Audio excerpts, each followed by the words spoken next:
Perfeito, estamos no ar. Salve, salve, galera.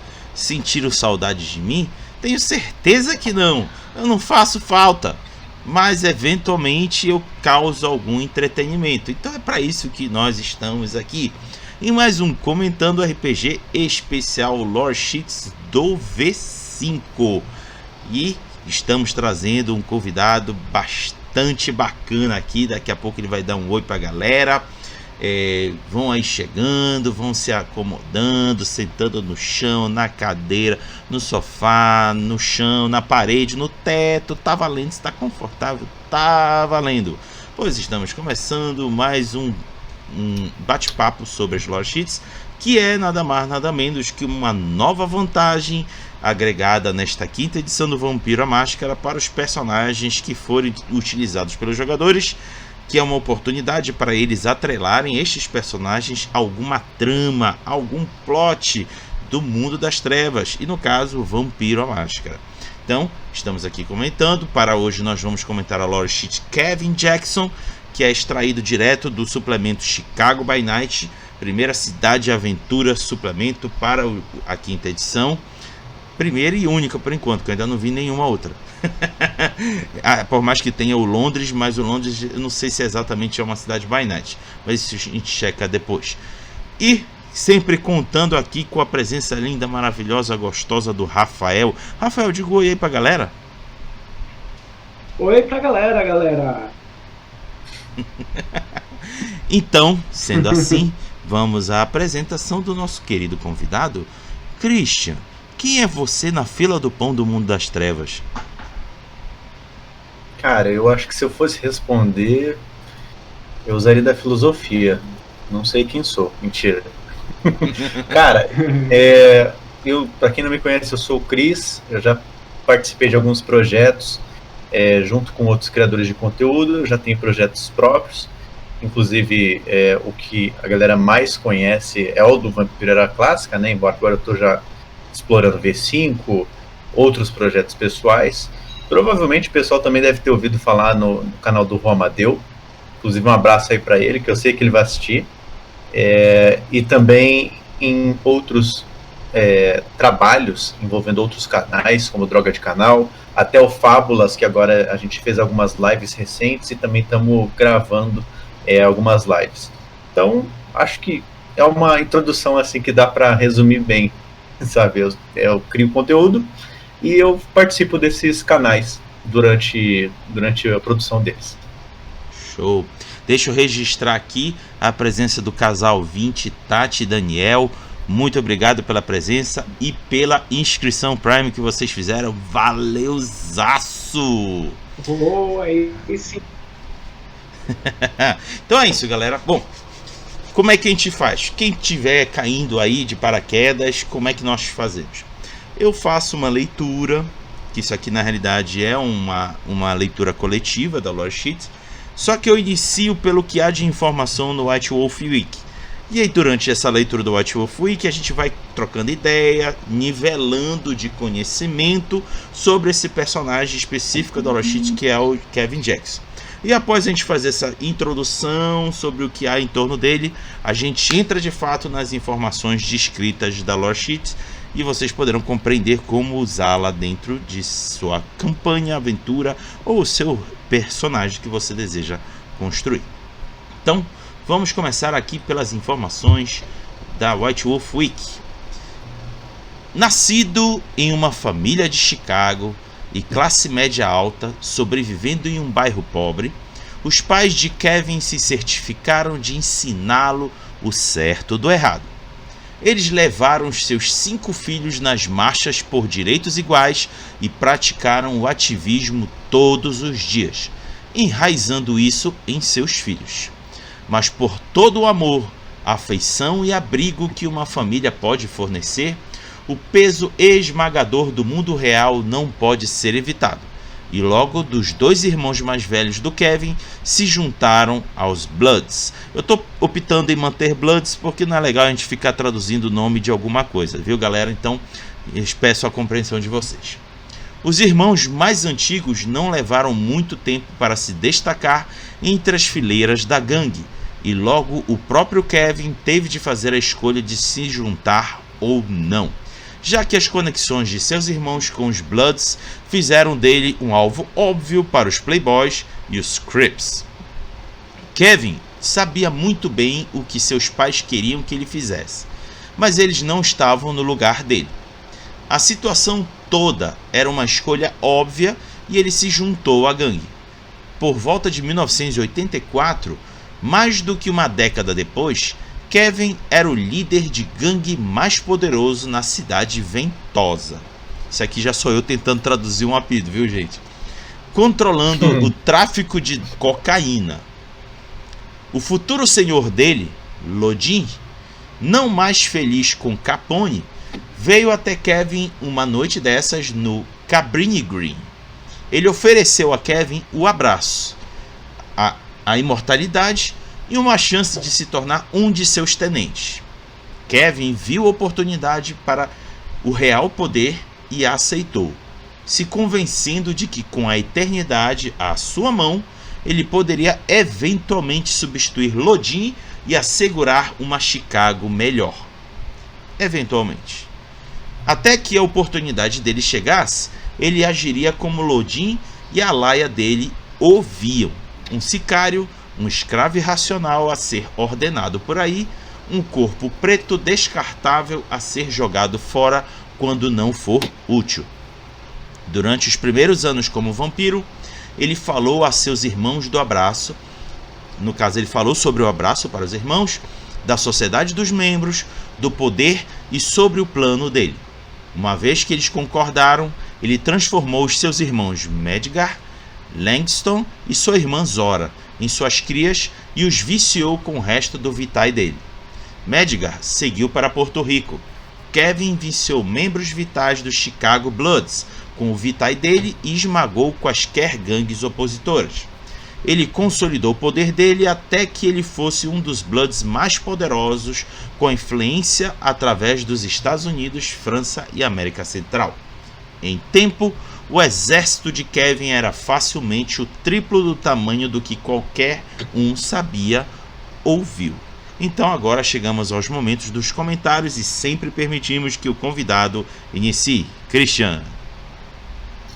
Eu tava vendo aqui, tem a ver com o Kevin, né? Mas só uma coisa também, falar para quem não entendeu a tradução, a cidade ventosa é Chicago, né? Só para contextualizar, para a gente saber aqui.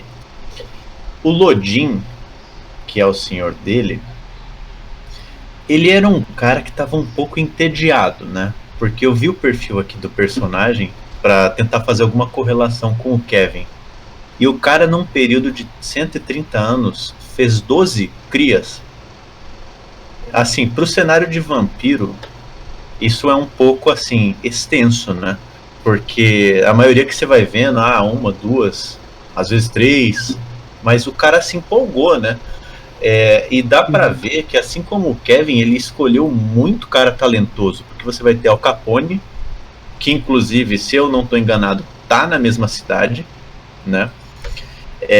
Você vai ter o próprio Kevin Jackson, que já tem uma influência maneiríssima, e você vê que essa influência ela já é construída desde o início, porque apesar de um príncipe jovem, ele é o cara que você não teme por poder, você teme pela influência dele, porque de repente aparece 10 caras de manhã no seu refúgio e você não tem muito o que fazer. Então eu acho maneiro essa criação que eles fizeram de colocar vários personagens influentes numa cidade, e também não sei como é que eles fazem para trabalhar exatamente isso, mas como não há uma disputa entre eles, porque eu facilmente veria o Al Capone disputando com Kevin Jackson, por exemplo, sabe? Perfeito. Rafael? Então, bom, começar pelo texto. Aliás, não, vou começar pelo comentário do Chris. Uhum. O que acontece com o Lodin? Ele é paranoico, né? O cara é doido de pedra. Assim que ele entrou no Principado, né? Num golpe, um golpe em cima do Maxwell, o príncipe anterior que era um Bruhá. Uhum. Esse cara saiu vivo do golpe, ele só escapou. E a gente vai falar do Maxwell mais pra frente. E aí ele matou todo mundo que participou do golpe junto com ele.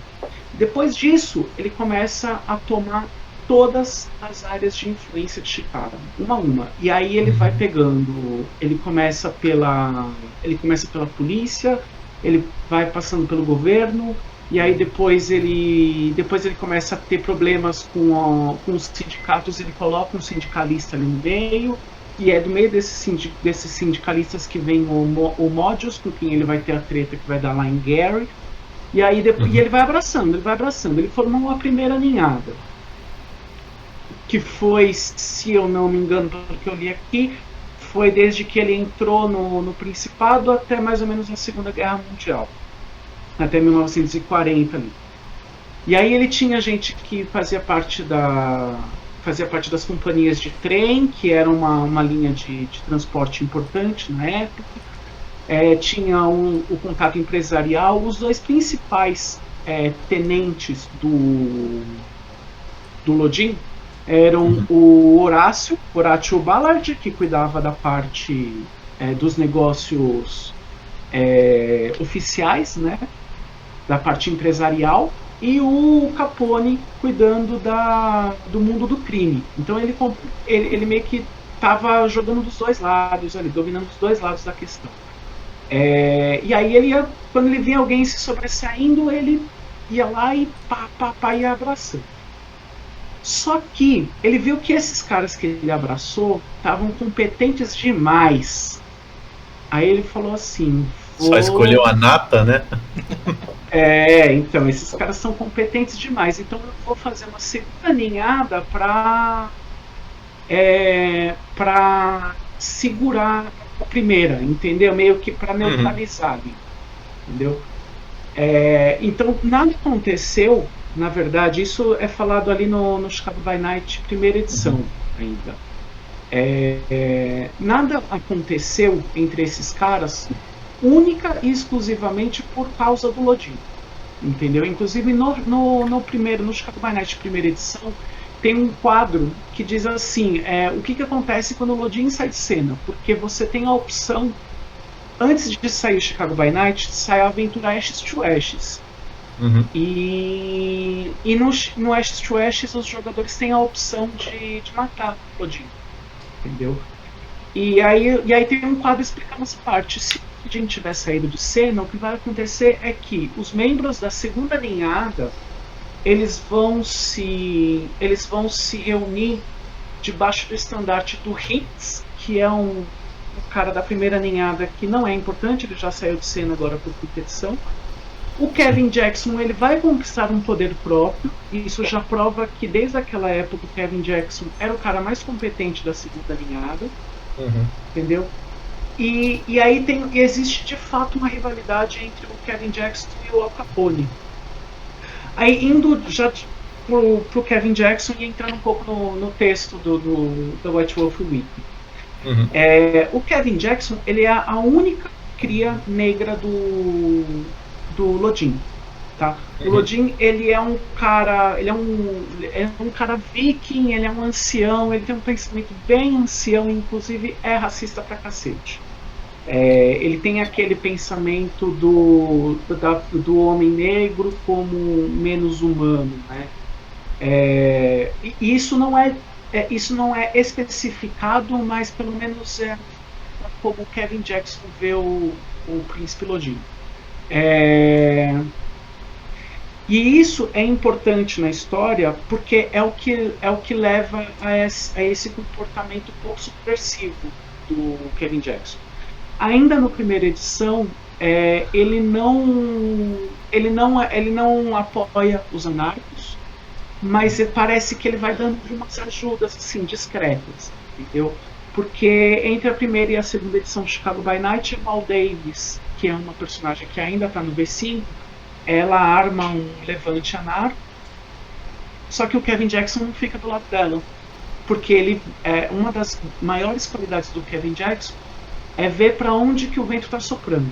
E ele viu que se ele se revelasse, se ele se expusesse naquele momento, ele ia perder tudo. Então ele não fica do lado dela. E, inclusive essa revolução da Mal Davis, ela foi patrocinada por vários membros da Primigênio, mas o Kevin Jackson ficou lá de boa. Entendeu? E aí tem um segundo momento muito importante do Kevin Jackson no lore de Chicago, que é na aventura Under a Blood Red Moon. Essa aventura é uma aventura de lobisomem. Você pode jogar tanto como lobisomem, como vampiro, como sabá. E aí você pode, inclusive, assim, jogar a mesma aventura de cada um dos 3 lados da questão. Que é quando acontece a Guerra de Chicago. O Sabá atiça os lobisomens a atacarem Chicago. E aí, mano, dedo no cu e gritaria, né? É só isso que acontece. Beleza. O Kevin Jackson, ele tem um papel importante na guerra. Ele usa toda a situação para jogar os lobisomens contra o Al Capone. E essa é a primeira tentativa que ele tem de dar uma subida no poder. E aí, finalmente, indo pro texto, ele tá cheio de retcon, viu? Pro V5. Por quê? Cara, Raga, agora vem a minha desforra. Lembra quando a gente tá fazendo com a Tati, a personagem, e eu falei sobre ancorar o personagem a fatos que tenham acontecido na história, dar uma olhada para a história da região ali no momento. Mano, até a 5ª edição, o Kevin Jackson, com todo esse histórico sobre ser a única cria negra do Lodin, ele tem esse ressentimento do racismo, piriri, pororó, ele não tem nenhuma menção aos movimentos civis que ele viveu. Ele era uma criança. Ele foi abraçado em 1980, isso quer dizer que em 1960 ele era uma criança. Entendeu? E ele viveu durante a época dos movimentos civis, e Chicago foi um dos palcos mais sangrentos da luta pelos movimentos civis. Se eu não me engano, aí, para vocês terem uma ideia, Chicago foi a 2ª célula mais importante dos Panteras Negras. Então lá, e teve a revolta em 1968, lá durante a reunião dos democratas. Quem quiser saber mais sobre esse acontecimento pode ver o 7 de Chicago, que foi indicado para o Oscar recentemente. Então, assim, o Chicago é um palco muito importante para a luta dos movimentos civis, entendeu? E não tinha nenhuma menção a isso na vida mortal do Kevin Jackson. E aí eles resolveram colocar esse negócio ali para dar um pouco de âncora para ele no cenário, entendeu? Na cidade como um todo. Isso eu achei um ponto positivo, apesar de todos os retcons que entraram aí no meio.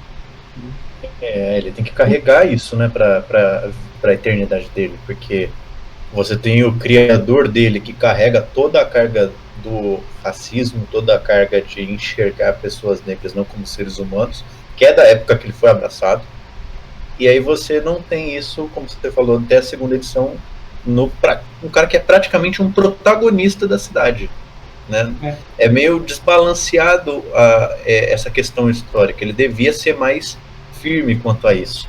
Você mencionou até um filme, agora tem um outro, que embora não seja na cidade de Chicago, contextualiza bem essa ideia de como funciona o racismo, mais ou menos nessa época aí dos anos 70, 60, que é quando o Kevin Jackson aí viveu, que é o Infiltrado na Clã, que ele é mais recente, mas é um filme muito bom para você ter essa impressão de como é que é o racismo, porque ele passa do ponto de vista de um personagem que é negro e que está tentando se infiltrar na Ku Klux Klan.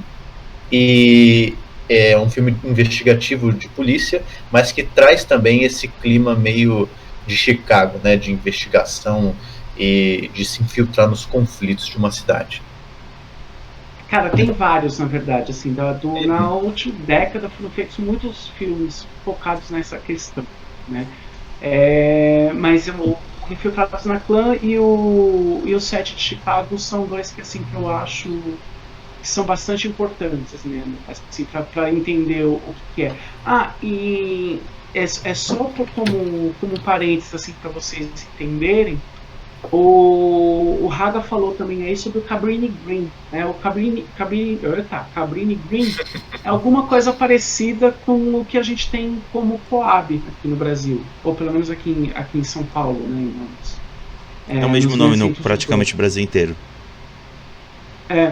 São conjuntos habitacionais, né? São projetos feitos com parceria privada e estatal para fazer casas populares, né?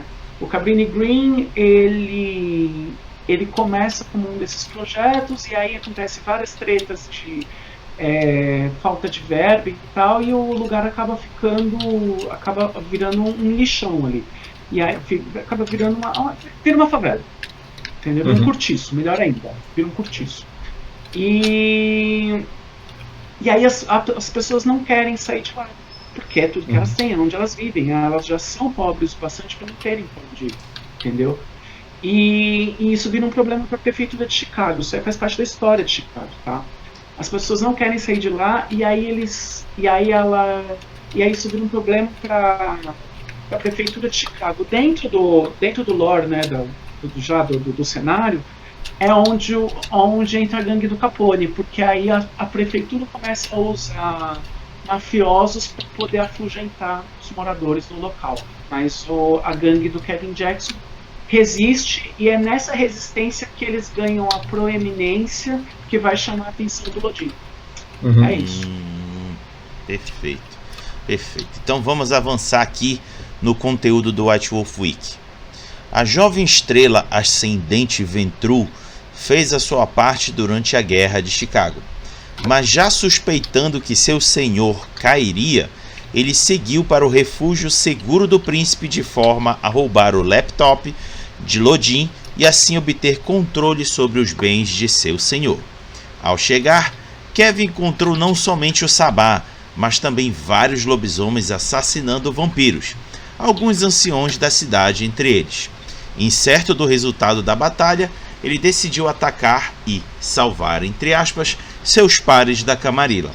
Ele arrancou uma espada larga da parede e ajudou a segurar as forças invasoras. Claro, Kevin conseguiu matar um líder do bando Sabá durante a bagunça, mas foi as 2 dúzias de Bloods armados que salvaram ele. Essa luta deu a ele o breve apelido de, entre aspas, Paladino, influência e o acesso a antigas contas de Lodin. Um tempo depois, quando a ex-primogênita Gangrel, conhecida como Inyanga, anunciou que ela foi capaz de fechar um novo trato de paz com os lupinos, firmemente delineando os territórios de vampiros e lobisomens. Kevin finalmente viu a oportunidade dele de assumir uma função mais proeminente na estrutura de poder de Chicago. Quando o resto dos anciões demandavam saber quem deu a Inyanga a autoridade para negociar em nome da Camarilla, Kevin alegou que eles haviam feito isso juntos, Ventrue e Gangrel silenciosamente unidos. Assim, ele demandou que os primogênitos convocassem um novo príncipe, e o conselho não se opôs à ascensão dele a Praxis, derrubando o instável Joseph Peterson de seu reino de papel. Kevin está atualmente determinado a fazer de Chicago a joia da coroa da Camarilla do norte estadunidense. Ele acredita que a educação é o poder para ambos, mortais e membros, e nestas noites mergulha completamente no aprendizado sobre ciência e tecnologia, pois ele não quer se tornar um príncipe anacrônico sobre uma cidade calcificada, fechado em uma certa década ou século. O príncipe usa Critias para agir como tutor para os membros crianças, com muitas lições sobre as tradições da seita tornando-se obrigatórias. A falha em obter êxito nessas lições resulta na destruição. Como a nova face da Camarilla, o que começou como um reino de esperança e a mobilidade ascendente teve de rapidamente tornar-se uma onda onde o príncipe está muito interessado em castrar o movimento anarco. Quietamente, caça-os sem clã. vampiros independentes e os crepusculares, encerrando o problema antes que ele comece a enviar seus cães de caça para incendiar refúgios inteiros de vampiros problemáticos. A Chicago de Jackson não tem lugar para falhas. Christian. Eu tava prestando atenção nisso que você falou agora, e tem uma coisa muito importante, que é um ponto que eu sempre reclamei quando eu lia todas as histórias, que é a importância dos Gangrel. Sempre a gente vê que o Gangrel é o cara que está afastado da cidade, não me meto com política, eu não gosto de Ventru, ou é o cara que está segurando os lobisomens. E finalmente você tem uma personagem que faz algo relevante sendo um Gangrel, uma Gangrel. E você também quebra esse conceito de Ventru acha que Gangrel é tudo besta e não serve para nada. Não, pô, ele usou essa Gangrel, eles fizeram uma aliança que foi bastante fortuita para ambos. Disso a gente também entra em outro ponto, né, relacionado ao pensamento dos personagens. A gente debateu que cada vampiro acaba mantendo o pensamento de sua época. E curiosamente a gente tem um cara que ele não se mantém anacrônico, que é o Critias. Você vê que o Critias ele é um personagem que ele foi abraçado em 400 a.C. mais ou menos, e ele é um personagem que está relevante até as noites modernas, e que inclusive está lecionando para neófitos, e que está sendo uma ferramenta para o próprio Kevin Jackson, que devia ter assim, uma noção muito menos anacrônica do que o Critias, e na realidade está acontecendo o contrário. O Kevin que está com medo de se tornar anacrônico, né? E é muito louco eles tirarem o Critias desse patamar de anacronismo e de que não consegue seguir em frente, e colocar ele como o cara que está ensinando os outros vampiros a não serem anacrônicos. Pelo menos isso é uma coisa assim que chama uma certa atenção. E um terceiro ponto, que eu não sei se isso tem muito a ver, mas a gente tem o Kevin, que ele é um personagem que vem de um movimento que inicialmente era minoritário, né, um movimento de minoria lutando por seus direitos, lutando por reconhecimento. Ele vai para Camarilla, que é uma instituição totalmente tradicionalista, né?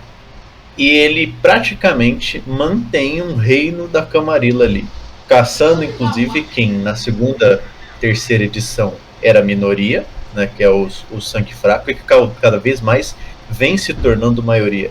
E assim, também destruindo os anarquistas, como está escrito ali, que em Chicago, considerando que eles são menos poderosos, podem ser ali considerados uma minoria, entre aspas. O Kevin, ele curiosamente acaba revertendo esse papel até mesmo para Modern Knights, né? Ele parece que deixa um pouco de lado alguns, talvez, conceitos dele, porque ele visa quem está melhor na situação, e ele não vai deixar o governo dele cair por causa de convicções.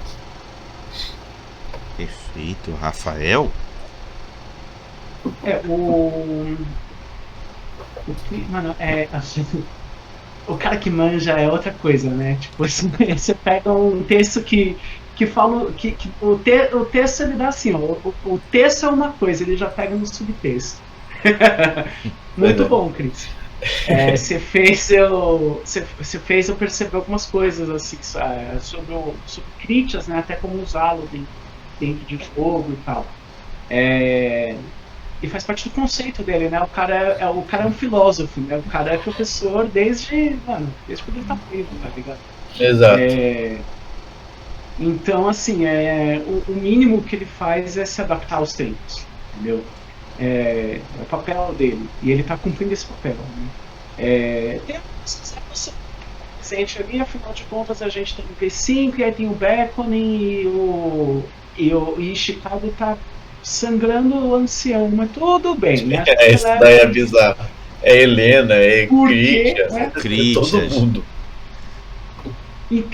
Então, uma coisa bacana é que essa mudança de Principado pro Kevin Jackson representa muito sobre o espírito do V5, né? Essa coisa do poder aos neófitos, né? Parece que em Nova York também tá o Calebros, e aí depois saiu o Calebros, entrou um outro neófito. Então, assim, tem muitos príncipes que são relativamente jovens. O Kevin Jackson, para quem não tiver situado, ele foi abraçado na década de 80, então ele é relativamente jovem, entendeu? Sim, bastante até. O Marajá falou da Annabelle. A Annabelle é neta da Helena. Pô, não é velha que a vida, né? Então, assim, tem o Kevin Jackson nesse papel de estar num posto tão alto, numa idade tão jovem, coloca ele numa posição de ter que ceder, entendeu? Às vezes para algumas posições mais conservadoras, coisa que não parece que é dele. Aliás, ele não parece ter nenhum apreço por regra, né? Ele parece cair muito bem no tropo do anarquista, do vampiro, do Ventru, que já vai virar narco, mas ele se mantém na camarada por questão de poder. Entendeu? O que ele quer é poder, e ele viu que se ele fosse anarco, ele ia morrer gritando liberdade, entendeu? E ele Com certeza. Quer viver, entendeu? Você quer viver pra sempre ou você quer morrer gritando liberdade, entendeu? Ele não vai abraçar tudo, então ele vai escolher poder, entendeu? Então, assim, ele precisa ceder muito, entendeu? E isso está se mostrando nessas pequenas ações. Uma das primeiras ações que é mostrado durante todo o livro é essa busca que ele tem de pelo em ovo, né? Ele fica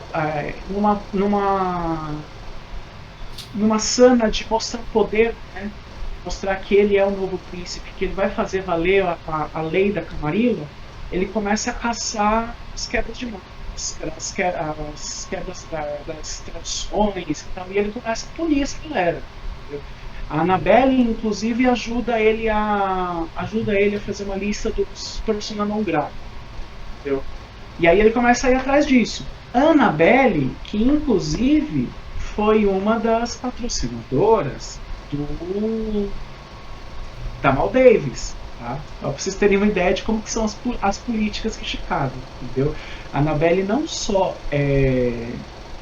foi uma das patrocinadoras da Mal Davis, que tentou derrubar o Lodin, que é a líder dos anarcos, como ela, isso é informação, tá bom? Se você for jogador, dá uma desligada, vai lá passear, daqui a pouco volta. A Annabelle, ela é secretamente a senhora do Modius, entendeu? Pra vocês forem vendo, a Inyanga, essa gangrel que costurou aliança com os lupinos, ela é a aliada mais antiga, ela é uma das famílias mais antigas de Chicago, e ela é uma das aliadas do Maxwell. Se o Maxwell voltar para a cidade, você pode ter certeza que quem vai trazer é a Inyanga. A Inyanga e o Khalid, mas o Khalid está sumido de Chicago ultimamente. A gente vai falar dele em algum outro momento. Então, assim, para vocês verem como é que vão se desenhando as relações dentro da primigênia, entendeu? E como é que o Jackson faz para sobreviver, né, a isso, né? Para surfar essa onda, entendeu? Pensa que tem a Inyanga mesmo, aliás, os Gangrels saíram, né, saíram da Camarilla e também saíram da primigênia da cidade. A Inyanga não está mais lá em Chicago, ela costurou essa aliança e vazou. A gente vai falar da Inyanga em outros suplementos. Mas assim, a maioria dos membros da Primigene, como por exemplo a Annabelle, tá em Chicago desde os primórdios da cidade, entendeu? São pessoas que viram a cidade crescendo. E aí no meio disso chega um príncipe que tem 20 anos de idade, no caso 40, né? Tem 40 anos de idade como um vampiro, mais uns 20 e coisa, entendeu? Então assim, o Jackson, ele tá numa posição que não é hegemônica, ele não vai ser aquele príncipe padrão que vai chegar todo e falar, não. Ele tem que saber jogar conforme ele tem recurso, né? Exatamente, ele é um príncipe Ventru, mas ele não vai ser o mesmo tipo de príncipe que o Lodin era, entendeu? Mas então, certeza que se ele tiver chance, ele derruba a Camarilla. certeza. Ah, sim. Entendeu? E uma coisa também é a seguinte, o Kevin Jackson, para vocês terem uma ideia dos Bloods, né? Eu sempre achei que essa gangue fosse uma coisa local. Não é. Entendeu? Um dos retcons foram feitos em relação aos Bloods, e aí fala do irmão dele que foi para Porto Rico e tal.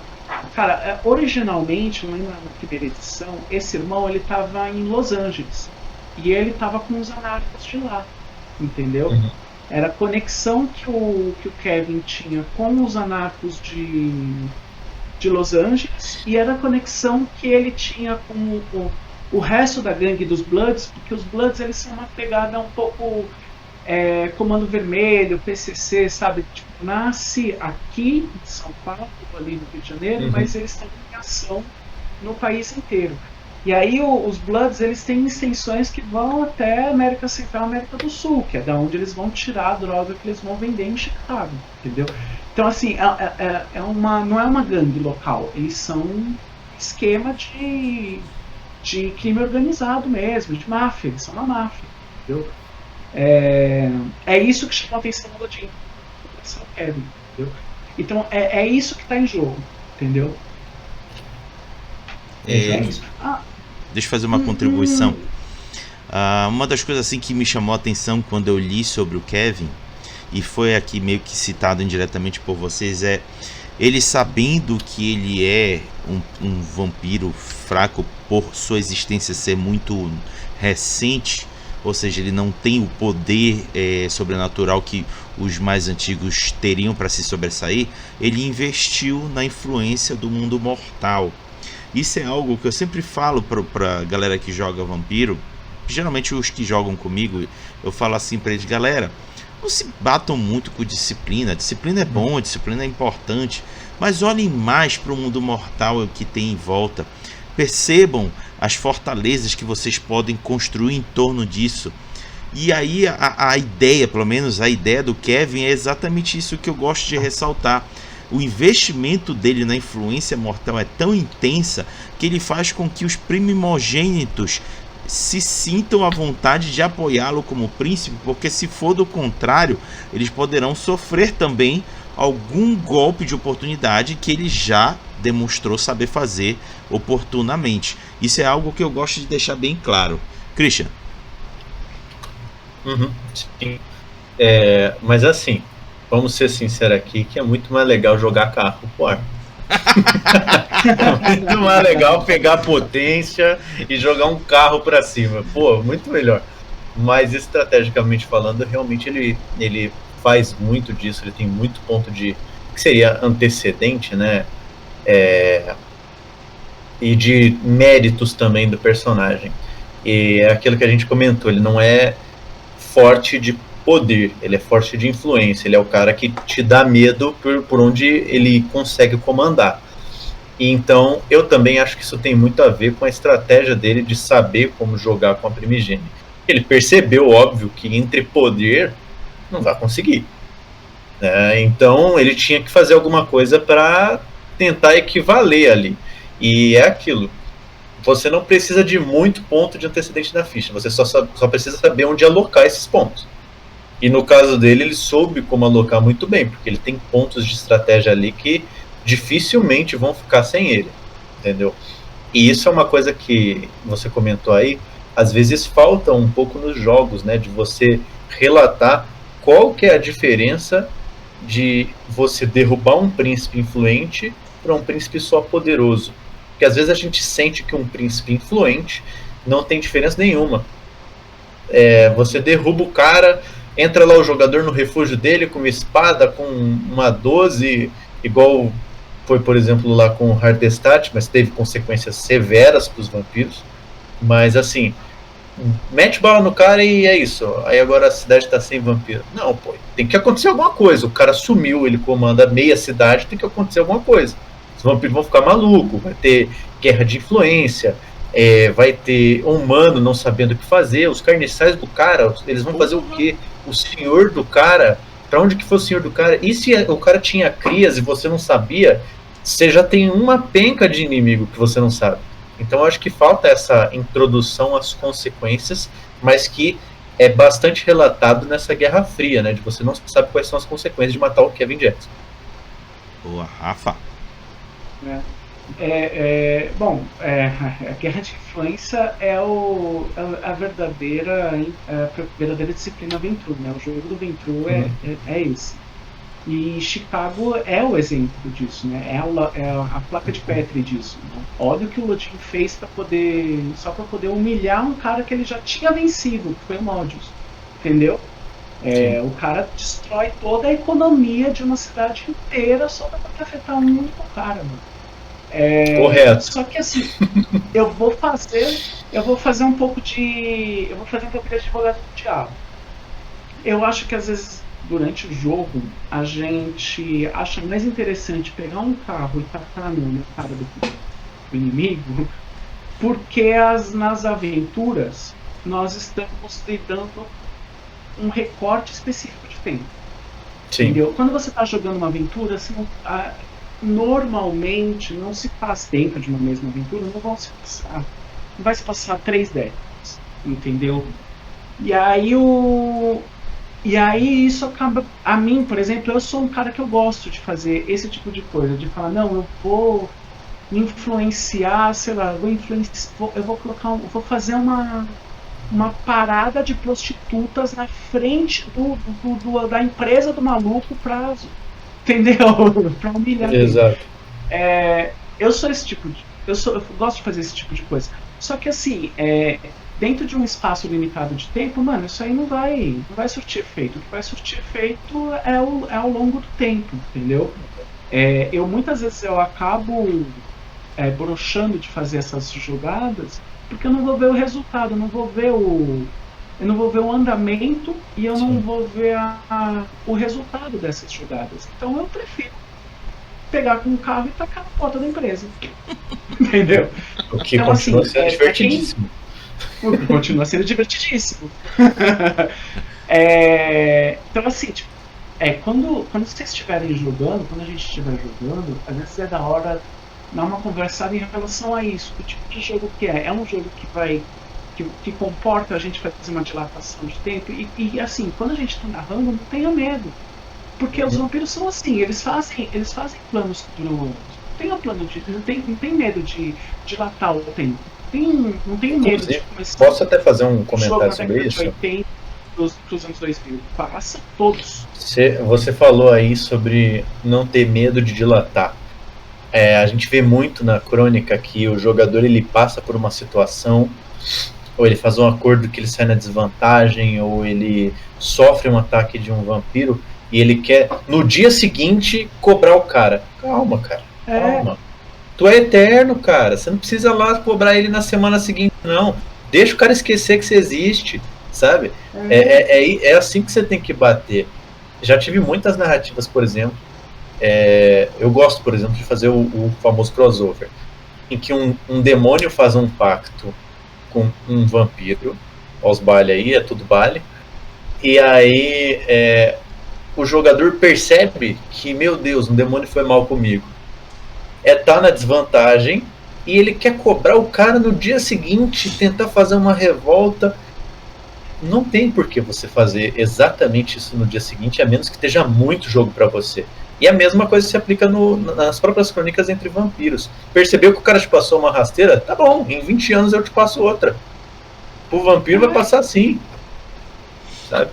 Finge que tu é aliado dele, é estratégia, né? É um comportamento de neófito, né? A gente continua neófito. Entendeu? É uma conversa que eu tenho com a minha galera. A gente joga vampiros há 20 anos e assim, tipo, no tempo real, a gente acabou de se tornar neófito. É isso, entendeu? Tipo, a gente ainda não aprendeu a jogar como um vampiro, como alguém que tá nesse jogo há 100 anos. Entendeu? Com essa perspectiva de eternidade, né? Bem lembrado, bem lembrado. Bom, entendeu? Vamos avançar aqui então. Depois dessa introdução toda que nós fizemos sobre o Kevin Jackson, vamos entrar nas informações propriamente ditas da lore sheet, que carrega o mesmo nome dele, Kevin Jackson. Detalhe, por mais que seja sobre um personagem importante da cidade, um personagem de Ventrue, ela não é exclusiva de personagem de Ventrue. Então tá liberado, galera. Tá valendo geral. E o que diz aqui a lore sheet? Ó, e eu posso dar mais um parênteses. Como eu disse, os Bloods, eles não têm influência só em Chicago. Então você não precisa usar exatamente em Chicago. Pra você ter essa lore sheet. Exato. Tu manda os caras atacar lá em outra cidade, uma influência do seu adversário não vai nem saber o que acontecer. Verdade. Vamos lá então. Kevin Jackson é uma das mais jovens crias de Lodin, um tenente abraçado para reorientar a influência do então príncipe sobre o submundo do crime de Chicago, esperando obter êxito onde o controle de Capone estava começando a falhar, para trazer essas operações para o futuro em que elas pertenciam. Reconhecendo a oportunidade quando ele a vê, Jackson jogava o longo jogo, agindo como o reverente bandido-chefe em comando para o rosto de seu senhor frequentemente paranoico, enquanto construía uma massiva base de poder pessoal por trás das costas dele. Só que é um parênteses, galera, ficou meio estranha a tradução, mas o que ele quis dizer? Ele fez uma capa pro Lodin achar que ele era só um peão, mas na realidade por trás ele estava construindo a base de influência dele. A queda e a presumida destruição de Lodin se apresentou a Jackson como uma oportunidade sem precedente de tomar o poder para si, uma que ele levou um tempo para capitalizar, assegurando a ele o trono, vasta influência entre os membros e acesso aos recursos financeiros de seu não lamentado senhor. Nestas noites, Jackson é principalmente focado em solidificar a sua própria base de poder, construindo alianças e estabelecendo a sua credibilidade diplomática pessoal. Ele forjou e manteve a paz com os lupinos locais e pode estar prestes a fazer um acordo com os La Sombra que, se feito, estabelecerá ele como uma força a ser reconhecida dentro da Camarilla como uma toda. Entrando no nível do solo com ele, poderia ser apenas o tipo de vantagem que um lambedor precisa para progredir na segunda cidade. Essa é a descrição da lore sheet. Christian, seus comentários. Dá pra você perceber que ele é um personagem que faz jus à pontuação dele, né? Que ele consegue fazer paz com os lupinos, e a gente tem no Vampiro uma relação complicada com os lupinos, porque em outras edições eu não sei como é que vai sim, vamos ver como é que tá a quinta edição de Lobisomem, né? Acho que talvez eles estejam mais sociáveis. Mas em outras edições a gente tinha muito estereótipo de não conversa com o vampiro. E ele conseguindo fazer paz com os lupinos já mostra um feito assim que a gente só acaba vendo. Nas outras edições, na cidade de Vancouver, em que o príncipe Siegfried ele consegue fazer um acordo com todos os lupinos da cidade, em que os lupinos ajudam os vampiros e os vampiros ajudam os lupinos, mas ao mesmo tempo fica uma rixa meio tensa de você não saber se vai estourar ou não. E ele consegue de novo também mostrar uma certa forma visionária, o Kevin Jackson, por trazer os La Sombra pro lado dele. Porque de novo a gente tem, ele tem a quebra do estereótipo de o Ventrue odeia La Sombra e Ventrue não dá chance pra La Sombra. Mas não, vou aproveitar que eles estão vindo pra Camarilla e ao invés de ferrar com eles, vou trazer eles pro meu lado. Não vou ficar mandando mate sapá. Não, minha luta é aqui. Então ele é um personagem que faz jus à pontuação, e eu tô realmente, conforme você vai fazendo a descrição, ficando impressionado, porque tem muito personagem que toma uma decisão muito burra, e ele toma uma decisão muito inteligente em cada passo que ele vai tomando. Rafa.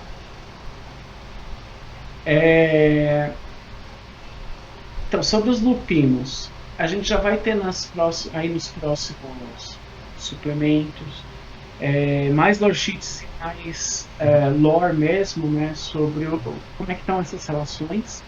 A Nyanga tem a ver com isso, lógico, né, isso já tá explícito aí no texto. Mas assim, é tradicional, né, a guerra com os lupinos nessa região, né? Ela fez parte de um momento muito específico de Chicago, entendeu? Já está cristalizado assim na história do cenário, entendeu? Toda essa relação tensa com os lupinos. Não dá para você evitar isso, né? Se esquivar dessa temática. Uma hora ela vai acontecer. Agora, além do problema dos lupinos e além do problema do Kinslason, é bom lembrar que o Lodin não morreu. O Lodin está vivo. O Joseph Peterson também está vivo. Ele foi exilado quando o Lodin depôs dele, e ele está logo do outro lado do lago, né? Se eu não me engano, está até em Vancouver. Em outro momento, inclusive, a gente pode até falar sobre o Joseph Peterson, que ele tem uma história bem legal, embora curta, e que envolve o Brasil. E o Maxwell está vivo, e, enfim, todos os príncipes anteriores de Chicago estão vivos, tá bom? Então, a qualquer momento, história é uma Guerra dos Tronos. Boa. Mas você sabe que isso você mencionou aí sobre... Cara, qual que é o nome da gangrel que ele fala mesmo? Inhanga. Nhanga, isso. Ele lidou com uma gangrel e ela foi principal aliada dele. Nas outras edições, os gangrel, eles tinham uma proximidade muito grande com os lobisomens, que foi se distanciando conforme você vai chegando nas edições mais recentes. Na primeira edição, se eu não estou enganado, eu não sei se é a primeira ou a segunda, mas você tem até mesmo qualidades e defeitos de gangrel lidando com o lobisomem. Essa proximidade não era de aliança, não era uma proximidade de somos amigos, mas de respeito, às vezes de um acordo temerário entre ambos, mas que existia. Isso traz uma experiência para o personagem que é príncipe da cidade de Chicago, né, que a gente está falando aí, porque ele pega coisas que indiretamente, embora não descrita, estavam atrelados aos gangrel. Ele só consegue fazer, se você for basear nessa experiência dele, esse acordo porque ele provavelmente pegou esse aprendizado. Ele é um personagem muito jovem, então ele não teria a manha de saber como lidar com um lobisomem. Então ele consegue fazer uma paz que tem tudo a ver com todo o histórico anterior dele.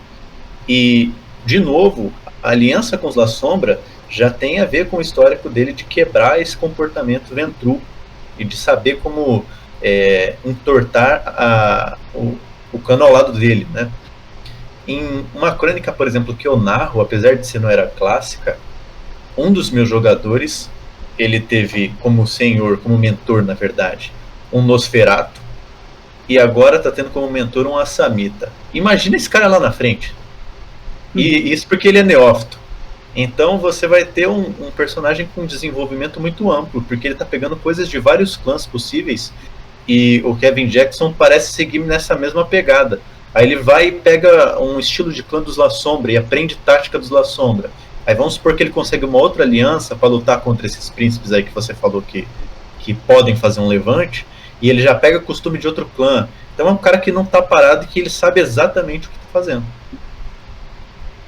Perfeito. Tá certo, é isso mesmo. Antes de continuar aqui, deixa eu registrar duas mensagens. Uma do Butt Donner, disse Rafa bonitão.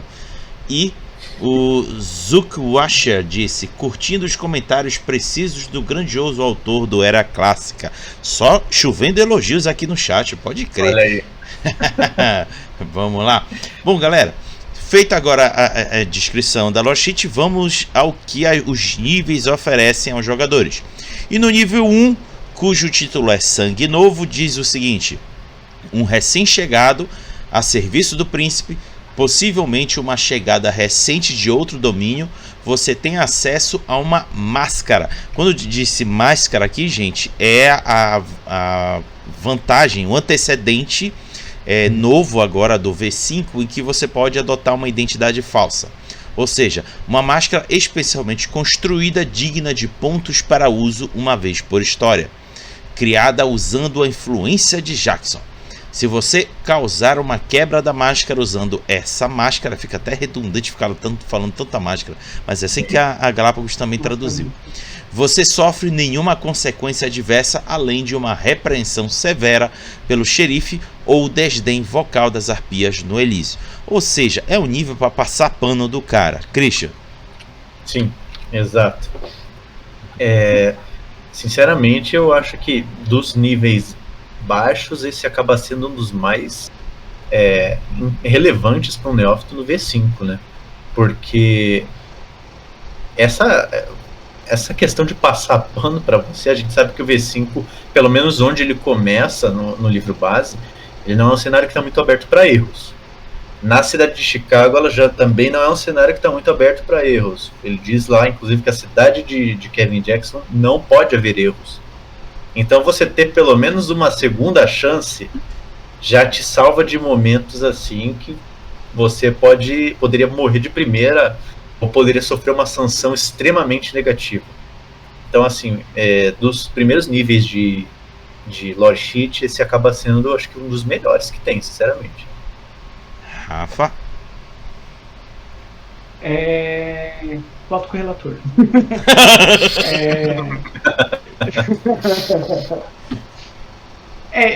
Uma das grandes temáticas, né, do V5 acaba sendo a máscara, né? Aliás, né? Tá só no exato. Tá só no título do jogo. Imagina se não tivesse, né? Pois é. E numa cidade que tá sob grande vigilância, a gente já teve aí umas 2 lore sheets passadas aí que nós já discutimos sobre a Segunda Inquisição e tal. E como Kevin Jackson tá nessa vibe de não deixar passar, né? Então é bom, né? É sempre bom. E mais do que para neófito, cara, é bom ter essa vantagem para quem é jogador novo, né? Às vezes o jogador novo ele não tem muita noção do que é de como que é o jogo, sai querendo tacar carro mesmo, e por aí vai, né? Saltar de um carro pro outro. Os jogadores que tem os nervos à flor da pele, os caras que vai emocionado fazer as coisas. Sim. Também, né?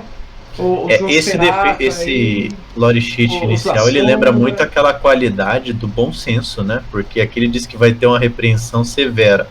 É basicamente você colocando em on o narrador te falando, você fez merda, sabe? Então, lembra muito aquela qualidade de bom senso.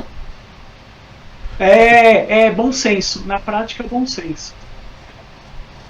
Boa. Bom, vamos ao segundo nível, cujo título é Graduado Recente, ou se vocês preferirem colocar como recentemente graduado. Você emergiu de uma das novas, abre aspas, escolas de aperfeiçoamento do príncipe, devotado à causa dele e pronto para ajudá-lo a alcançar os objetivos dele de unidade e justiça. A você foi garantida a assistência de um dos carniçais dele, equivalente a Lacaios 2, que educa você em Chicago e seus trabalhos, e é encarregado em ajudar você em quaisquer deveres que o príncipe assinalar você. Ou seja, você ganhou uma babá. Christian. Ele tem 2 vantagens, né? Uma indireta e outra direta. A indireta é que é o seguinte: nem sempre o príncipe é acessível, principalmente para neófito. Você não vai conversar direto com o príncipe, você vai conversar com o carniçal dele, às vezes com o emissor do carniçal, dependendo da arrogância do príncipe. Então, esse já acaba sendo um mérito, entre aspas, indireto, porque você tem acesso ao príncipe. Mesmo que breve, ele pode dar a entender aqui deveres que o príncipe assinalar com você, que fica mais fácil você ter esse contato com o príncipe. Você não vai ter que lutar tanto para ter um esforço, ou até, quem sabe, marcar uma reunião pessoal com ele. Depende até do que você fizer. E o segundo, como está dizendo, é você ter uma babá, né?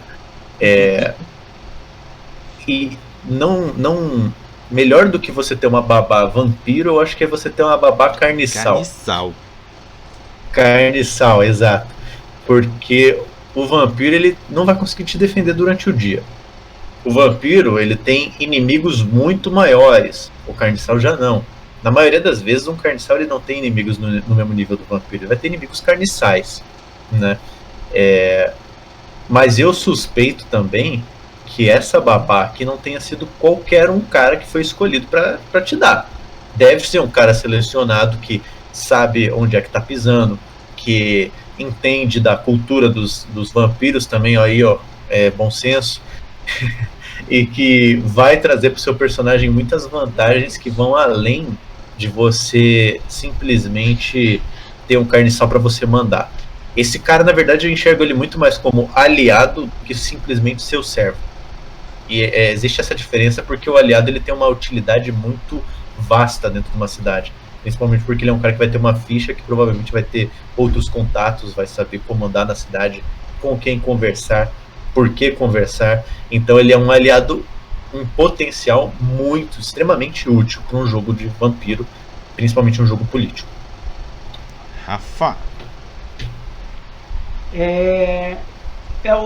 O texto dessa lore sheet me lembra um negócio da primeira edição. Sobre essas finishing schools, né, essas escolas de acabamento que o Kevin Jackson criou. Na primeira edição diz que o Kevin Jackson ele é dono de uma das maiores forças paramilitares de Chicago. Sim. A Cabrini Green, né, o coisa dele, o refúgio dele é uma verdadeira fortaleza, e não é à toa que quando tem a aventura, né, o Under the Blood Red Moon, o Lodin ele pega uns parentes e manda pro Kevin Jackson cuidar. São reféns, né? Que o Kevin Jackson tem que guardar, porque é o lugar mais seguro. Só uma coisa, parente de lobisomem. Parente de lobisomem, é. Ah, beleza. Quando os lobisomens começam a invadir a cidade, o Lodin começa a prender, ele usa a polícia para prender vários parentes e faz eles de refém, entendeu? E aí a grande sacada é que os jogadores eles ficam entre matar o Lodin ou salvar os parentes, né? Quando chega na hora do vamos ver. E aí esses caras eles estão no armazém do Kevin Jackson, porque o cara ele tem uma das maiores forças militares dentro da cidade, entendeu? Então eu imagino que essa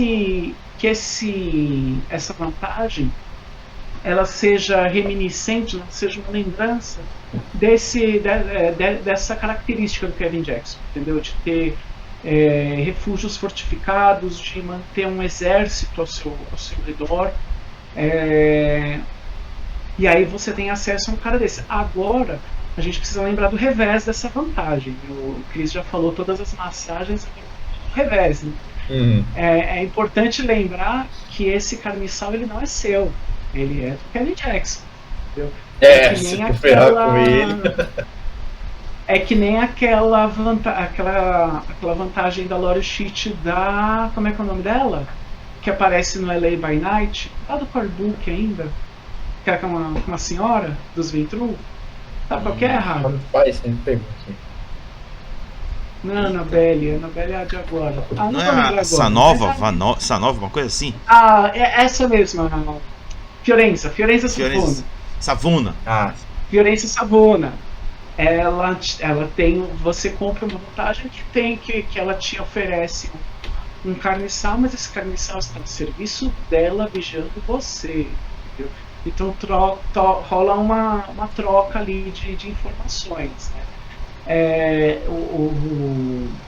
O Chris falou sobre o contato direto com o príncipe, mas a recíproca é verdadeira, né? O príncipe tem fácil acesso a você, independente de para que lado está indo a sua aventura. Isso é uma boa ideia, né? Coisas para você levar em consideração se você tiver essa vantagem. Sim, a gente vê muito em jogos os jogadores pisando mesmo em carniçal, e é isso aí. Carniçal, cala a boca aí, senão eu te dou uma porrada com potência. E assim, a White Wolf já fez no próprio Chicago by Night um momento em que você encontra um carniçal que é nada mais, nada menos que o Prias, e que os jogadores vão dar um couro nele na cena e o Prias desce a porrada em todo mundo e aí todo mundo descobre que é um cara de 3 mil anos de carniçal e é um mind blow assim. E você não precisa de um carniçal necessariamente de 3 mil anos, você só precisa de um carniçal do Kevin Jackson, que tá suficiente. Mas dá pra dar essa impressão de eu sou vampiro e eu tô na desvantagem. Tem que ver o seguinte, né? É uma vantagem de 2 pontos, é uma vantagem que ainda está em acesso para personagens iniciantes, para vampiros que estão começando ainda. Provavelmente esse carniçal ele conhece mais a cidade, conhece mais os negócios dos vampiros do que o próprio neófito, a própria criança da noite. Existem carniçais que estão nessa posição, entendeu? E aí é legal você ter é um convite para o narrador colocar um personagem assim, entendeu? Que não é um vampiro, que é um carniçal e que é uma pessoa que manja mais, assim, entendeu? É um cara que vai ser mais do que um lacaio, ele vai ser um tutor realmente para os jogadores, entendeu? Ele vai ser aquele mordomo, mas ele é um mordomo bombado, entendeu? É o Alfred. Bombado. É o Alfred quando toma um remédio. É o Alfred quando toma um remédio pra bater no super-homem. Beleza. Então vamos seguir agora para o nível 3, cujo título é Promissor. O príncipe lhe garantiu acesso provisório a uma das áreas de interesse não criminosas dele, o equivalente a influências 3. Uma vez por história, você pode invocar o nome de Jackson para automaticamente obter êxito em um teste social com um membro não jogável cujos interesses se sobrepõem com aqueles do príncipe. Christian. Cara, que negócio bom, hein? Rapaz, você prestando atenção assim, tem 2 coisas que dá pra você falar. A primeira é que embora a gente vê lá Kevin Jackson sem, sei lá, 3 bolinhas em influência. A influência pra você entender, ia falar um exemplo, eu não sei se ele tem realmente 3, mas pra você entender o quão vasto é a influência do cara, porque ele te deu aqui uma área inteira ali, influência 3, toma, é sua, cuida e se vira, quando você precisar você usa. Então, olha onde é que vai. O cara ele te dá uma influência 3 é porque ele provavelmente é uma pessoa realmente muito forte, muito poderosa. Exato, influência 5. Então tem esse ponto de você entender, porque às vezes a gente acha e fala, pô, o que ele deve ter? Ele comanda só o crime? Não, mandar a polícia lá. Não vai dar certo. Fica tranquilo que não vai dar certo. E a gente tem um outro ponto também, que embora o jogo ele limite, né, você pode utilizar apenas uma vez por história, né, isso serve para representar que o nome de um personagem tão importante não dá para você ficar usando em vão. Eu já vi em jogos de um jogador ter um contato com o príncipe e o cara sai falando para todo mundo da cidade: eu sou amigo do príncipe, você vai mexer comigo? É isso aí. Pô, tá maluco? Eu sou aliado do príncipe, o cara me deixou aqui. E isso também desmoraliza o príncipe. Porque se você tem um cara merdeiro que sai falando pra cidade inteira que ele é amigo do príncipe, a galera vai olhar pra ele e vai falar: tu botou isso daí pra cuidar dos seus negócios? Então, esse próprio promissor, talvez fosse legal ter uma abertura de deixar o jogador por conta e risco. Ele avisa, cuidado aí, mas conta e risco, porque poderiam trazer consequências muito interessantes para uma crônica. Você de repente sair falando o nome do Kevin Jackson por aí e de repente um dia ele te chamar pessoalmente para conversar de forma não amistosa, né? Porque tu saiu falando um monte de merda por aí. Mas é um antecedente que, se mal, um lore sheet, na verdade, que se mal usado tem potencial para trazer inimigos repletos por aí, né? Se o jogador não souber usar, ele tem que tomar muito cuidado para ele não meter essa em cima de alguém que realmente é forte. Boa. Rafa? E por outro lado, assim, mais do que a influência, o simples poder de você passar num teste social uma vez por história, cara, às vezes uma vitória em um teste social em uma história é o único teste que você precisa para resolver, entendeu? Exato. Às vezes vale mais do que todas as outras. Você precisa, entendeu? Você pode ter potência 5, que vai resolver a história, é um único teste de lábia. E aí vai ficar doido, né? A gente sabe que, assim, a galera que joga mais Vampiro, a gente sabe que esse é o tipo de coisa, tipo de situação que é normal, cara. É corriqueiro num jogo de Vampiro você ficar dependente de um testezinho de lábia ali naquele ancião que vai te dar os meios para você vencer o inimigo e tal, você entendeu? Às vezes, e é sempre o teste que dá falha crítica.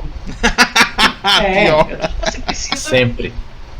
Tudo que você precisa é um voto no Elísio. E aí, mano, para conseguir esse voto, às vezes os jogadores eles vão fazer as coisas mais malucas. Entendeu? Não, deixa eu fazer um favor para você. Não, eu vou caçar lobisomem ali na Zona Sul. Não, eu vou lá. Eu vou dormir com aquele Nosferatu. Mano, calma, eu só preciso usar um teste social. Às vezes é só isso que você precisa. Entendeu? Então é uma vantagem de um preço já moderado, mas ela traz um bônus bem grande.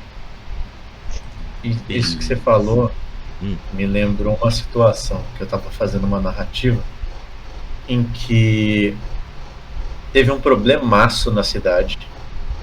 Um ancião descobriu que tinha ali uma infestação Bali, e como ele era um ancião muito poderoso, ele mandou os vampiros fazer fila indiana com um outro ancião ao lado dele. Esse identificava as mentiras, e quando ele ia perguntando as intenções das vampiros na fila indiana, quando ele percebia que era mentira, ele matava o cara, passava o cara. Um dos jogadores perguntou pra mim, falou, não, eu queria fazer teste, como é que a gente pode fazer? Eu falei, então, cara, esse é um ancião que ele é muito complicado de tu fazer um teste. Assim, eu prefiro não rolar dado e prefiro ver o que você vai falar, porque eu tenho certeza que ele vai ter mais sucesso que você. Sabe? Aí o jogador falou, beleza. E aí eu tava muito apreensivo. Só que o jogador na hora mandou uma lábia tão boa que eu falei, não precisa nem fazer teste, o cara te deixa passar. E o jogador era infernalista, sabe? Exato. Ele mandou uma lábia tão boa no ancião que eu falei, cara, muito bom, sobreviveu. O ancião deixou ele embora da cidade, sabe? Mas foi muito bom, e isso me lembrou essa questão do sucesso automático, que também pode servir para situações muito desvantajosas, né? Você não vai precisar necessariamente, às vezes, de um favor, mas você vai precisar de alguma coisa que vai salvar a tua vida. E o sucesso automático pode muito bem te dar esse respiro de salvei. Boa. Bom, vamos agora ao quarto nível, cujo título é Ajudante. O príncipe sabe de suas capacidades e os valoriza. Ele garantiu a você acesso ao núcleo do poder pessoal dele, as gangues que ele passou anos desenvolvendo para o exército pessoal dele.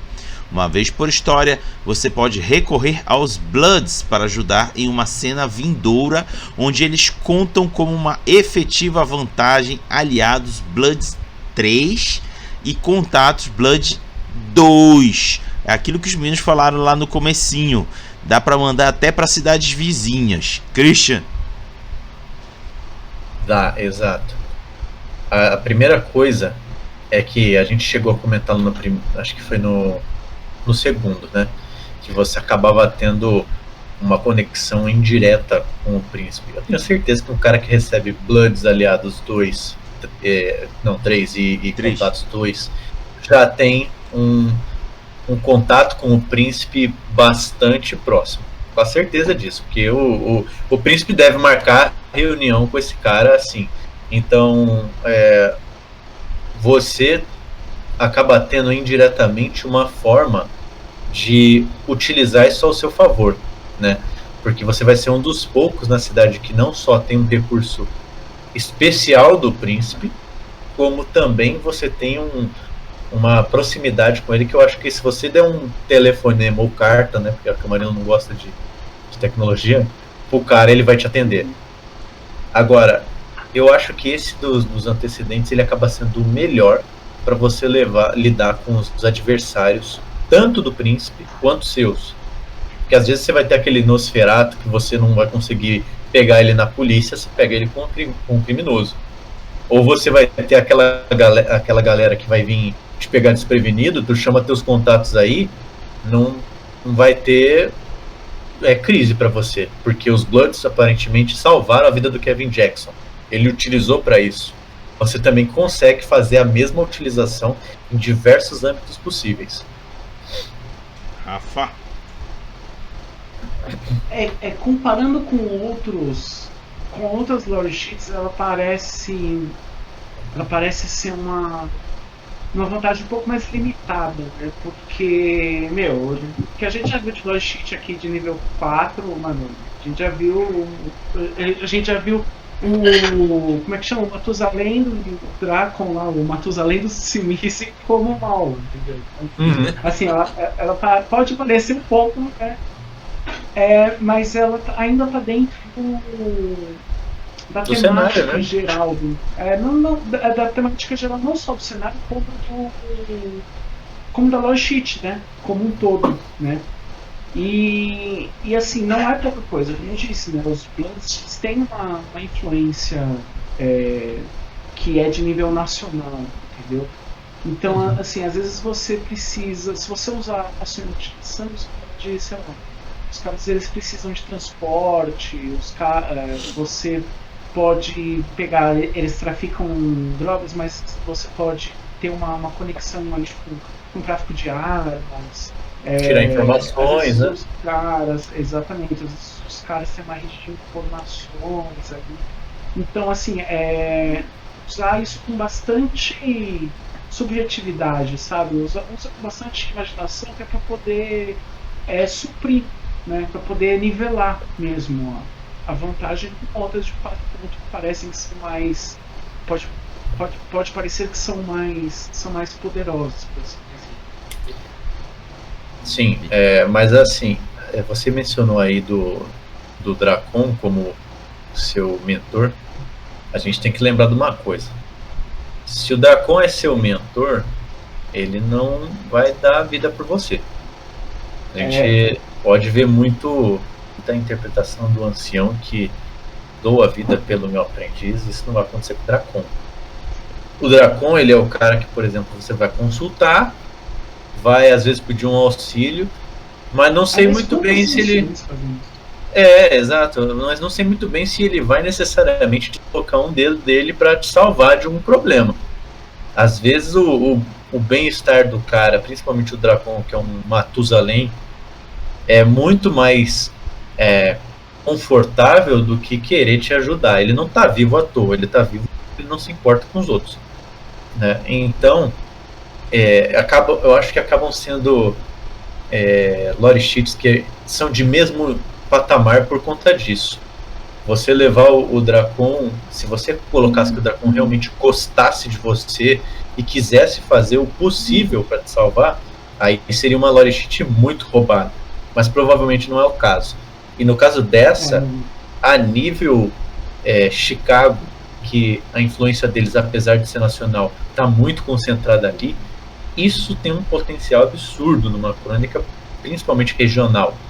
Você tem como fazer muita coisa, porque os caras praticamente têm uma dominância na cidade há muito tempo.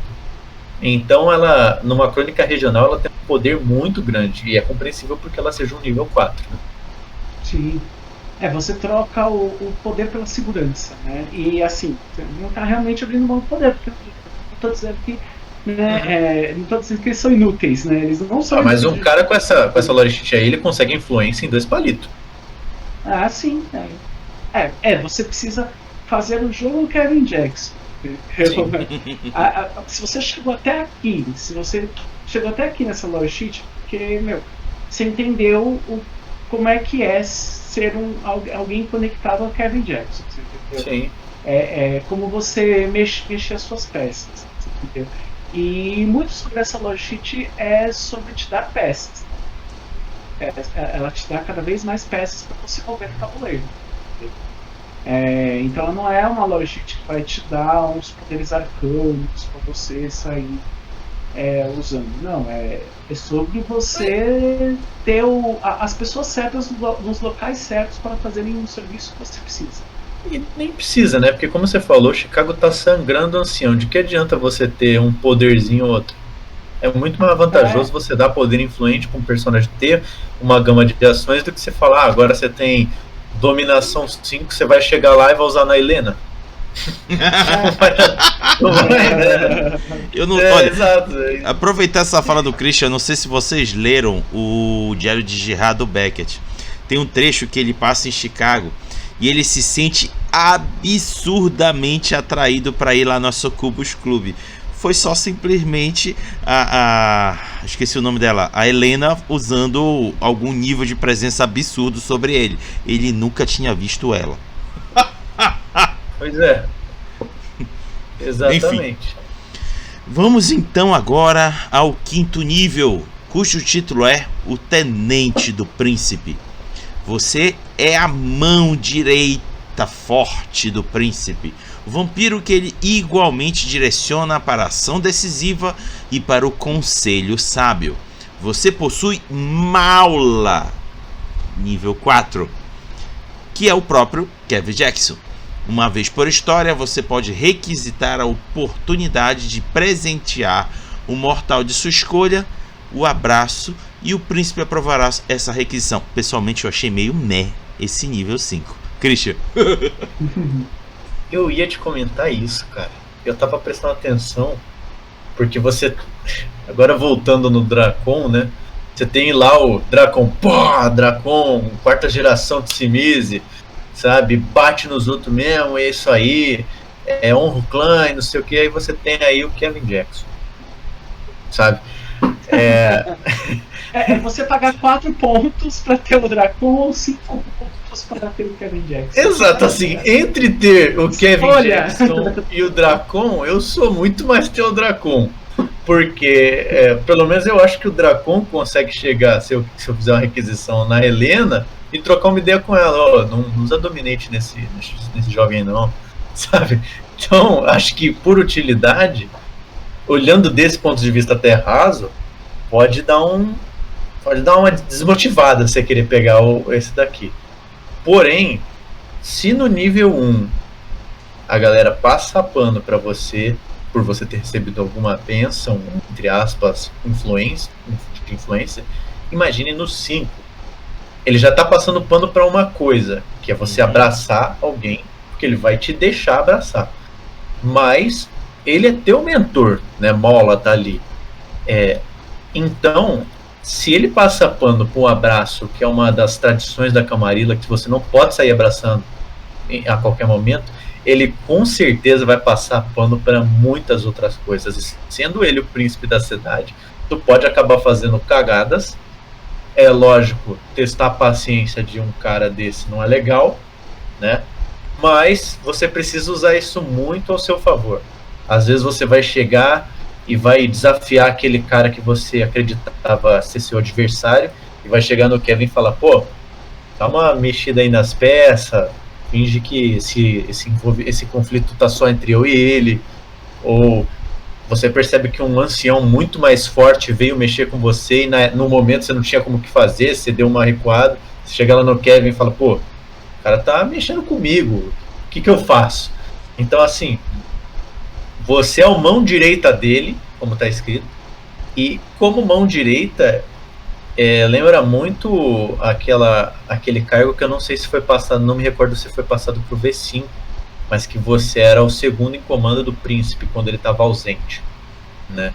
Eu acho que era o Senescal, eu ia falar secretário, mas é o Senescal.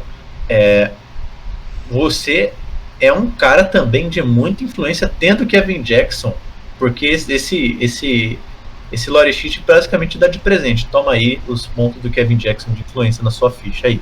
Usa aí do jeito que você quer. Se você for minucioso, comendo pelas beiradas, seu personagem é basicamente o príncipe 2 da cidade. Perfeito. Rafa? Eu não entendi direito o que esse nível quer dar pra mim.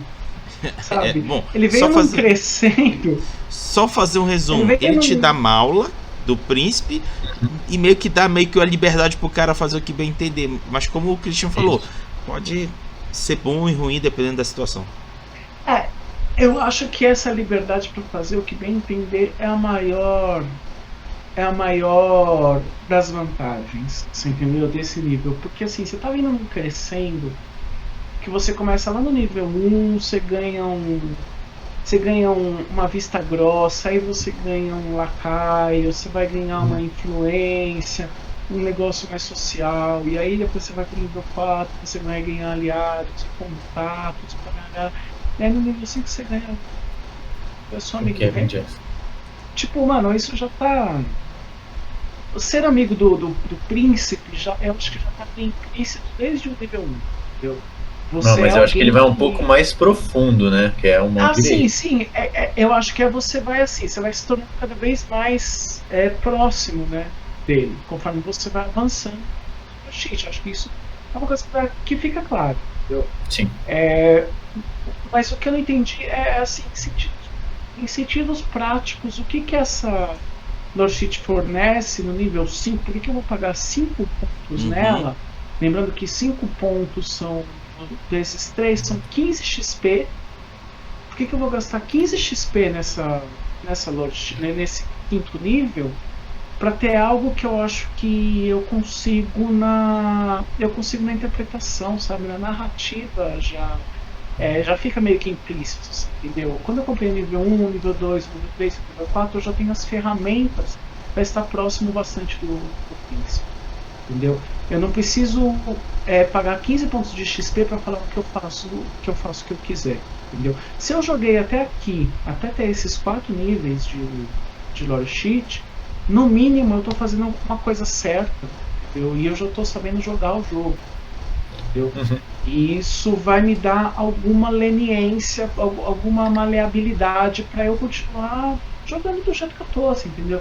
E aí acaba ficando redundante, entendeu? Então eu acho que o que faltou para mim é uma coisa mais específica, assim, entendeu? Se a lore sheet virasse e falasse: você é o Senescal do príncipe, aí eu entendo, entendeu? Porque assim, mão direita, ele já tem uma personagem que é mão direita dele, inclusive. É uma malcaviana que ele não gosta dela, inclusive, ele trata mal ela. Entendeu? Então, se o livro já me mostra que ele trata mal a mão direita dele, por que eu vou pagar 5 pontos pra ser a mão direita dele? Entendeu? Mas eu acho que aí entra um ponto, né? Como você falou, o lore sheet mesmo vai construindo uma proximidade com ele. Você ser uma mão direita dele, sendo eleito uma mão direita dele, provavelmente você não vai ser tratado como a malcaviana, a menos que você provoque esse tipo de comportamento do próprio príncipe. Como desafiar a autoridade do cara publicamente. Que aí é você pedir para perder o lore sheet de graça. Mas eu acho que ele vai muito mais pelo fato de você ser tão próximo a ele, você conseguir ter acesso a várias coisas dele sem ser o alvo principal, do que necessariamente só ter o Kevin Jackson como seu aliado. Porque a gente tem muita influência por trás desse personagem, e uma terceira até vantagem que você tem é o fato de que os holofotes estão no Kevin Jackson. Você não está com os holofotes apontados para você, então você é muito bem alguém que tem praticamente o poder do príncipe na sua mão, desde que ele te conceda, e ninguém está focando em você. É basicamente uma ofuscação, né, de graça, por assim dizer. Então eu acho que você se torna influente indiretamente, né? Eu acho que o que você sentiu falta não foi algo específico, porque se a lore sheet te desse um monte de pontos, abria margem para jogadores compararem. Porra, essa lore sheet dá 15 pontos de não sei o que. Mas faltava uma descrição mais exata, deixando em aberto para o que você pode fazer. Então, por exemplo, aqui a gente está analisando, mas dependendo de como o narrador leva isso, ele deixa isso passar, ele nem considera que o cara vai poder dar influência para você, sendo que nos outros níveis ele já deu. Então é válido que o jogador com essa lore sheet ele seja o segundo em comando, facilmente. Eu acho que assim, uma grande vantagem dessa lore sheet é você deixa de ser alguém influenciado pelo príncipe e você se torna uma das poucas figuras que influenciará o príncipe, entendeu? Pode ser que você seja uma pessoa que vai a quem o príncipe vai escutar em um momento. E isso eu já acho um pouco mais válido. Mas eu acho que faltou no texto, é isso que você falou, faltou no texto essa clarificação, entendeu? Do que é. E esse é um erro recorrente, viu, dos textos das lore sheets. Isso acontece bastante das lore sheets. Entendeu? E é por isso que a gente tem que continuar neste programa aqui das lore sheets e bater nessa tecla de assim, da galera que tá em jogo, da galera que tá em mesa, conversar, cara, debater o que é que isso, o que é que isso representa dentro da nossa mesa especificamente, entendeu? Porque senão fica eu não sei como é que estão as mesas por aí, né? Mas eu carreguei uma estigma de uma mesa específica por muitos anos, em que era aquela relação narrador e jogadores, né? Manda quem pode, obedece quem tem juízo. O narrador fala como é que é e vai ser. Entendeu? E já faz muitos anos que os jogos de RPG já não são mais assim. Já não é mais assim que funciona as relações de mesa.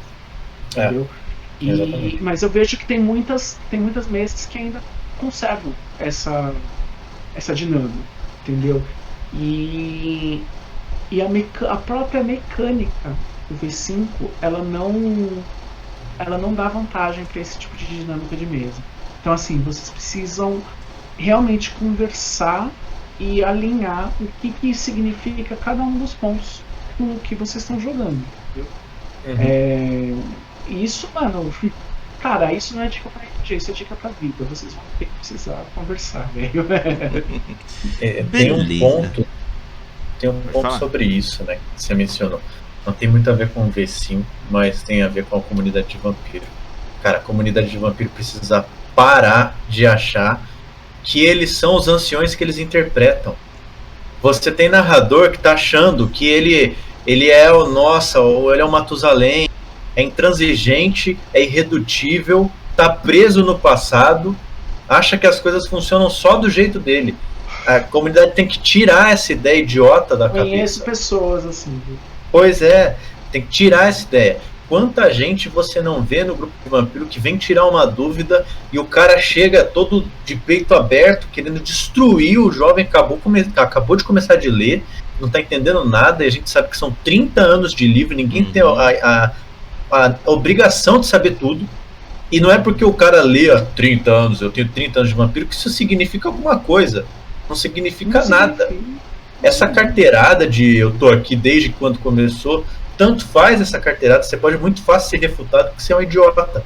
Então, a galera tem que tirar da cabeça de que eles são os anciões, porque parece que eles interpretam tanto o ancião que na vida mesmo eles pegam esse comportamento, entendeu? Não, e é engraçado que assim, em 200% das vezes é o tipo de jogador que quando tá em mesa mesmo e quando vai ser jogador faz as piores decisões. Ele age com tudo menos como e acha que tá sendo visionário, né? É o cara que não vai, fazer o jogo do Ventru, é o cara que vai pegar e vai tacar carro na porta da empresa, entendeu? Então assim, ele tem o comportamento, tem fortitude, vou parar um trem. Ele chega ali entendeu? Quando chega na hora de discutir o jogo, ele se coloca ali, né? Mas na hora Sim. de jogar o jogo, os caras têm a postura de jogador, entendeu? Não, e a falta de empatia pelo jogador. Né? Sim. Tem uma coisa que eu costumo dizer em várias lives, em vários jogos meus, as pessoas esquecem que o RPG é um hobby para diversão. O narrador que tem essa cabeça fechada, ele acha que é uma sessão de tortura à máscara e não de vampiro à máscara.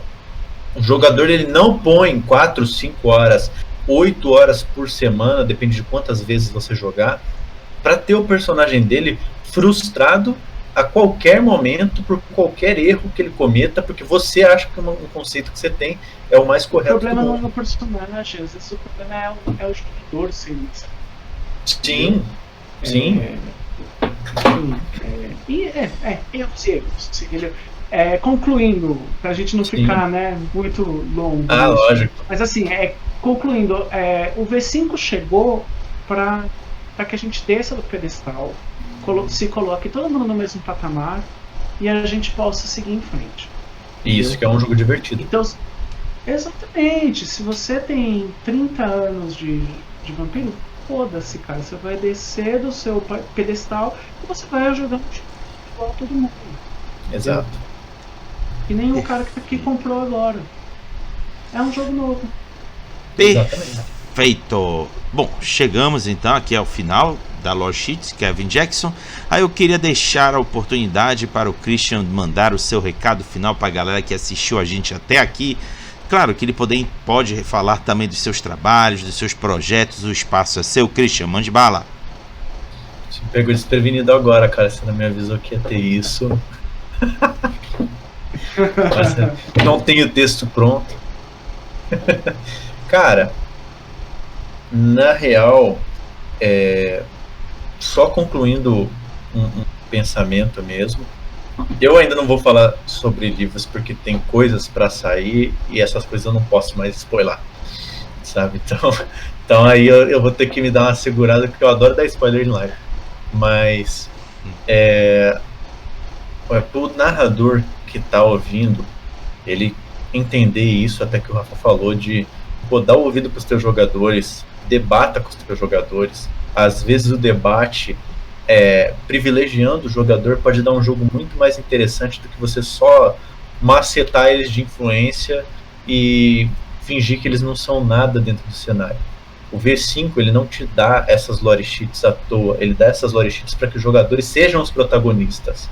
Eles são os protagonistas das crônicas, eles precisam ter esse reconhecimento, coisa que nas outras edições a gente precisava de muito ponto para ter. Então, é importante tu reconhecer que essa realidade de jogador embaixo e NPC em cima mudou. O jogador ele agora tem como sim poder ser um protagonista e criar uma história muito envolvente, muito interessante e que vai trazer para todos, inclusive para o narrador, uma diversão muito bacana que vai poder durar por anos aí. Então, tira da cabeça essa ideia de que o seu RPG é o único e a forma como você pensa é a melhor do mundo. Não é. O melhor do mundo é você ter uma mesa que é coerente e que todo mundo joga se divertindo. E que vão poder falar bem de você, inclusive. Não falar, eu joguei com aquele narrador que era uma merda. Então, é basicamente isso. Perfeito. Bom, galera, estamos aqui fechando mais um Lore Sheets do V5. Já deixando vocês prontos para a semana que vem, fazendo aqui seu dever de casa, se preparando. A Lore Sheet da semana que vem é iconografia dos membros. Então, preparem-se que semana que vem estaremos aqui de volta. Agradecer ao Christian pela presença aqui conosco. Mais uma vez o Rafael trazendo todas as suas pesquisas de campo sobre a Lore Sheet que a gente trabalha. Agradecer a galera que hoje veio em peso no chat. Adorei a participação de vocês. Muito obrigado mesmo. Então, para fechar, Rafael, Christian, vamos dizer um até logo pra galera. Falou, pessoal. Até a próxima. Valeu. Falou, galera. Até a próxima.